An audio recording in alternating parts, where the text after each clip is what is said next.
Dhe kush e njeh Ramën, e di që Rama nuk mund shkruaj më shumë se një faqe në jetë. Se mban dot. Dhe po të lexosh fjalë, struktura e fjalive, se s'kishte inteligjencë artificiale në atë kohë, është e rrëfyer me audio dhe e zbardhur me tekst. Pra Rama ka fol, dhe kur ka marrë fjalët e Ramës dhe ka bërë në formë libri. Budallisht e Ramës kur ka thyer në formë letrare. Po ka bërë kështu ky. Rama ka nga këto përsiatit e veta, ulet aty me një tege rakimi në qoftë me një gjë. Ka me kështu. Kush me ça?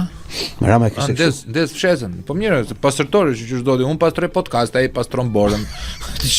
Të gjithë pastrojmë diçka vëllazë. Teoria ime është që Ardian Losi në jetën e vet kishte njëri i dështuar.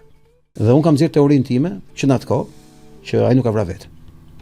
Atë ka vrarë Rama me njerëzit e vet, për shkak se ai ka lënë një krizë, ai ka pas probleme shumë me shëndetin mendor gjithë jetës, por pse një krizë që kishte filluar të broçkullisë ca si shumë për autorin e vërtet të librit Kurbani, që ishte ai, jo Rama. Dhe kur libri më i famshëm në Shqipëri, më i shitur në Shqipëri dhe gjuhë të ndryshme, nuk e ka emrin e tij brenda, ai ka lënë krizën e dështimit të jetës dhe filloi të broçkulliste. Dhe më që broçkulliti ca si shumë, u bë rrezikshëm, do dilte një skandal, që ky libri që është në turqisht, në anglisht, francisht, ka pushtuar gjithë Shqipërinë, s'është i Edi Ramës, por është i Ardian Klosi. Çfarë do dilte? Skandal apo?